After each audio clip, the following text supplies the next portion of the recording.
Janata garage తో అదరగొట్టేశారు. మనమంతా మూవీతో టాలీవుడ్ కు కనెక్ట్ అయిపోయారు. మలయాళంలో సూపర్ స్టార్, టాలీవుడ్ లోనూ మార్కులు కొట్టేస్తున్నారు. ఇప్పుడు డబ్బింగ్ సినిమా మన్యం పులితో మళ్ళీ తెలుగు ప్రేక్షకుల ముందుకొచ్చారు. సింధూర పువ్వు లాంటి ఆల్ టైమ్ హిట్ మూవీ అందించిన కృష్ణారెడ్డి దీనికి నిర్మాత. మరి ఈ సినిమాలో పులిని వేటాడే పులిగా మోహన్ లాల్ యాక్షన్ అదిరిపోయిందా లేదా? తెలుగు ప్రేక్షకులను ఈ మూవీ ఆకట్టుకుందా లేదా చూద్దాం. మలయాళంలో సూపర్ డూపర్ హిట్ 100 కోట్ల పైన వసూలు చేసింది. మరి ఇక్కడ అంత వసూలు చేసే ఛాన్సెస్ కనిపిస్తున్నాయా? పులి మురుగన్ మలయాళ సినిమా చరిత్రలో ఒక సెన్సేషనల్ విజయంగా చెప్పుకోవాలి ఈ సినిమాని. ఎందుకంటే ఆ సినిమా మలయాళంలో ఒక సినిమా అనేటువంటిది 50-60 కోట్లు చేయటం అనేటువంటిది ఒక పెద్ద ఫినామినల్ మార్క్, సంచలనం అక్కడ. అలాంటిది మలయాళ మార్కెట్లో 25 కోట్ల బడ్జెట్తో నిర్మితమైనటువంటి ఈ సినిమా అక్కడ దాదాపు 120 crores కలెక్ట్ చేసింది అనేటువంటిది ఒక మలయాళ బాక్స్ ఆఫీస్లో ఒక చరిత్ర సృష్టించినటువంటి విషయం. Manyam Puli is a well made film.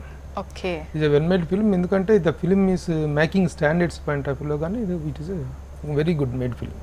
Manyam Puli story ఏంటి? యాక్చువల్గా మన్యం అంటే అడవిలో ఉండేటువంటి పులి తాలూకు. యాక్చువల్గా హీరోకి పులి అని పెడుతుంటారు. మన్యం పులి అనేటువంటిది రెండు విధాలుగా మనం చెప్పుకోవచ్చు. అడవిలో ఉంటూ ఉండేటువంటి ఒక క్రూర జంతువు పులి ఆ గూడెంలో ఉన్నటువంటి అడవిలో ఆ గూడెల్లో ఉన్నటువంటి మనుషుల మీద ఎట్లా క్రూరంగా దాడి చేసి చంపేసింది అనేటువంటిది మన్యం పులికి రిఫర్ అవుతుంది. అట్ ద సేమ్ టైం ఆ పులిని చంపేసి వాళ్ళు అక్కడ ఉన్నటువంటి జనాలను కట్టడి చేసి వాళ్ళకి రక్షణ కల్పించేటువంటి హీరో క్యారెక్టర్కి కూడా అట్రిబ్యూట్ చేయొచ్చు మన్యం పులి అనేటువంటి టైటిల్ని.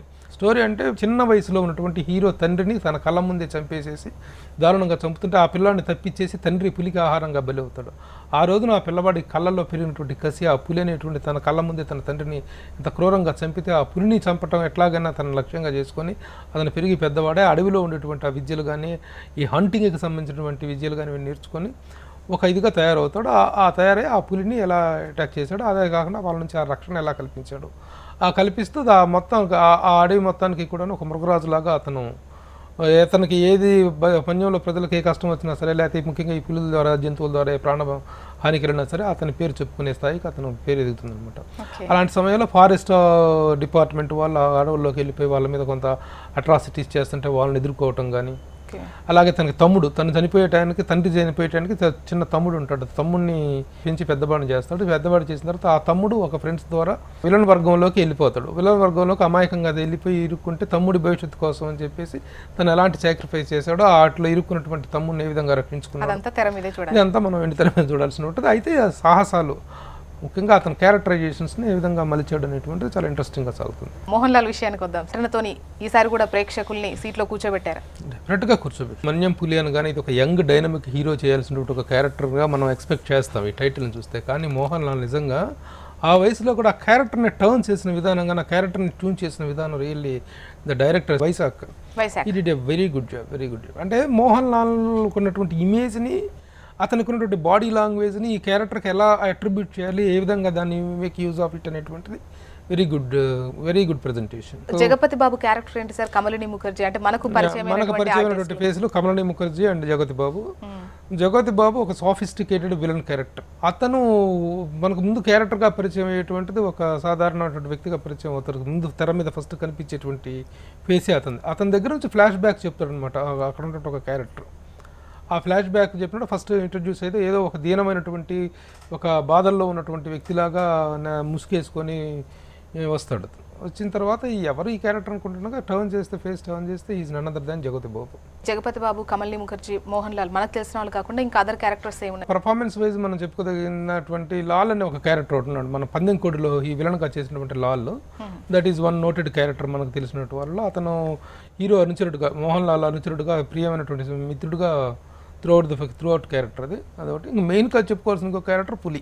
పెటా రూల్స్ ప్రకారం యానిమల్ వీటి ప్రొటెక్షన్ సెల్స్ తాలూకు రూల్స్ ప్రకారం ఇక్కడ నిజంగా ఒక ఒరిజినల్ పులిని వాడటం అనేటువంటిది మన ఇండియాలో ఉన్నటువంటి రూల్స్ ఒప్పుకో కాబట్టి they went to south Africa. అక్కడ ఉన్నటువంటి అడవుల్లో ఒక ఒరిజినల్ పులితోటి చాలా సాహసోపేతంగా చేసినటువంటి ఎక్స్పెండిచర్ పాయింట్ ఆఫ్ వ్యూలో కానీ, రిస్క్ పాయింట్ ఆఫ్ వ్యూలో కానీ the did very big venture. అక్కడ ఒరిజినల్ లొకేషన్స్లో అంటే చీటింగ్ అనమాట. South Africa is taken as Kerala.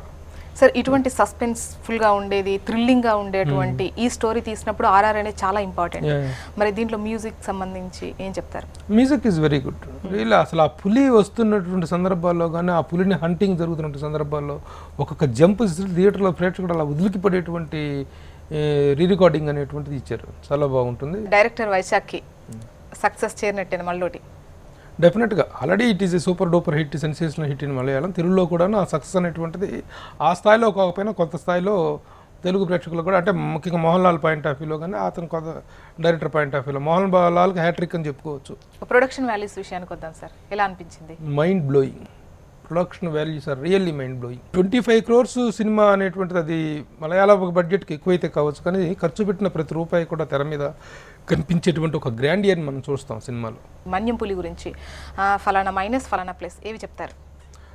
ప్లస్లుగా చెప్పుకోవాలంటే ఫస్ట్ లొకేషన్స్ అమ్మా. Locations are really eye feasting. స్టోరీని తీసుకున్న విధానం కానీ, ఆ ట్రైబల్ బ్యాక్డ్రాప్లో ఉండేటువంటి వాళ్ళ జీవన విధానం కానీ, దాన్ని తన కథకు అన్వయించుకున్న విధానం ఒకటి చాలా హైలైట్గా చెప్పుకోవాల్సి ఉంటుంది. చక్కగా నీట్గా ఎక్కడ బోరు కట్టుకుంటే సలహా తీసుకునేటువంటి సినిమాని. తర్వాత పులి అనేటువంటి దాన్ని త్రూఅవుట్ సినిమాలో ఒక క్యారెక్టర్ పులి అనేటువంటిది, రియల్ పులిని వాడారు. At the same time graphics కూడా జరిగింది. ఆ గ్రాఫిక్స్ కన్వర్షన్ అనేటువంటిది చాలా నీట్గా చాలా బాగా జరిగింది. ఎక్కడ ఇది గ్రాఫిక్, ఇది ఒరిజినల్ షాట్ అని చెప్పడానికి, ఆ బైబ్రికేషన్ చెప్పడానికి వీల్లేనంత న్యాచురల్గా ఆ పులి మీద చేయటం జరుగుతుంది. అందువల్ల సినిమా సక్సెస్లో that is one of the main reasons అనమాట. Fights are well composed. సినిమాలో చాలా థ్రిల్లింగ్ ఫైట్స్ ఉంటాయి. ఆ ఫైట్స్ అన్నీ కూడా పీటర్ హెయిన్స్ కంపోజ్ చేసిన విధానం కానీ, ఈ రోజున వస్తున్నటువంటి ఫైట్ కంపోజింగ్స్లో వస్తున్నటువంటి కొత్త కొత్త థ్రిల్స్ని అతను వాడుకున్న విధానం కానీ, ఆ పులి మీద గ్రాఫిక్స్ చేయించిన విధానం కానీ, that is fantastic. Peter Hein is to be given a very very big place in the success of this film. ఇక performance, these are all the highlights of the ఫిలింగా చెప్పుకోవాలి. ఇక మైనస్గా చెప్పాలి అంటే కథలో కొంత నష్టం ఉంది. ముఖ్యంగా హీరోయిన్ సన్నివేశాల్లో కానీ, ఈ గిరిజనులతో జరిగినటువంటి ఇంటరాక్షన్స్లో కానీ, వీటిలో స్లో నరేషన్ అనేటువంటిది ఆల్రెడీ ఒక హెవీ సినిమా చూసిన ఫీలింగ్ కలుగుతుంది. అవుట్ ఆఫ్ 5 మీరు ఎన్ని ఇవ్వబోతున్నారు సార్ మన్యం పులికి? మేకింగ్ స్టాండర్డ్స్ కానీ, ముఖ్యంగా రోరింగ్ పర్ఫార్మెన్స్ కానీ, ఆ మేకింగ్ హార్డ్షిప్స్ కానీ మనం కన్సిడర్ చేసుకున్నట్లయితే Manyam Puli is really a well made ఫిల్మ్గా చెప్పుకోవాలి. కాబట్టి my rating this film is 3.25 for 5.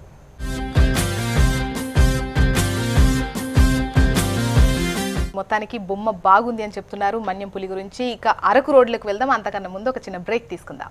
Take a break.